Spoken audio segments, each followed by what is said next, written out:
அண்மை செய்தி.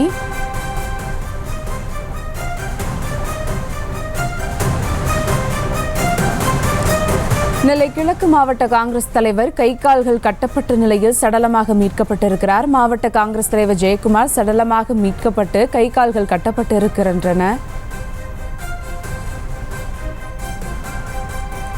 இதுகுறித்த கூடுதல் தகவலோடு இணைகிறார் எமது செய்தியாளர் ராஜா. வணக்கம் ராஜா, விவரங்கள்.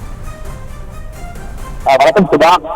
திருநெல்வேலியில் கிழக்கு மாவட்ட காங்கிரஸ் தலைவராக இருப்பவர் கே ஜெயக்குமார் இவரை கடந்த 2 நாட்களாக காணவில்லை என அவரது மகன் சர்பியா ஜபரின் உவரி காவல் நிலையத்தில் புகார் அளித்துள்ளார். தந்தை கே ஜெயக்குமார் காணாமல் போனதாக அவருக்கு மகன் கொடுத்த புகாரின் அடிப்படையில் விசாரணையானது தற்போது தொடங்கினது. காலை தினத்தில் காணவில்லை என தொடர்ந்து வால்போஸ்டர்களும் ஒட்டப்பட்டிருந்தது. காவல்துறை தீவிரமாக விசாரணை நடத்தினர். தொடர்ந்து ஜெயக்குமாரின் சொந்த ஊரான கரைக்குத்து புதுவிலில் உள்ள அவரது தோட்டத்தில், அவர் வீட்டில் இருக்கக்கூடிய பின்புள்ள தோட்டத்தில் சடலமாக மீட்கப்பட்டார். ஜெயக்குமார் தற்கொலை செய்ததாக தற்போது கிடைத்தது. அதுக்கடுத்து பிடிக்கும் தகவல்கள் கிடைக்கிறது. தொடர்ந்து அவர் கால்கள் கட்டப்பட்டிருக்கிறது. பிரேத பரிசோதனைக்காக பாளையங்கோட்டை அரசு மருத்துவமனையில் இருந்து டாக்டர்கள் வரவழைக்கப்பட்டு தொடர்ந்து விசாரணை தொடங்குது.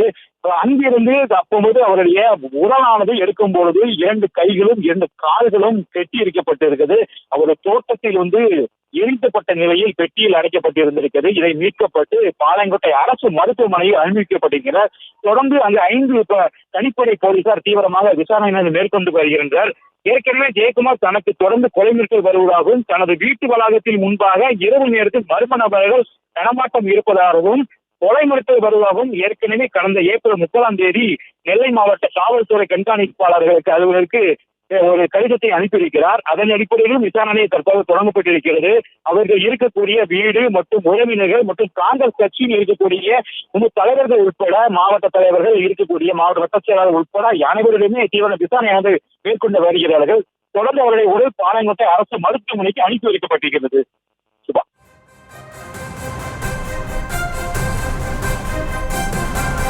விவரங்களுக்கு நன்றி ராஜா. செய்திகளை உடனுக்குடனும் துல்லியமாகவும் தெரிந்து கொள்ள சப்ஸ்கிரைப் பண்ணுங்க.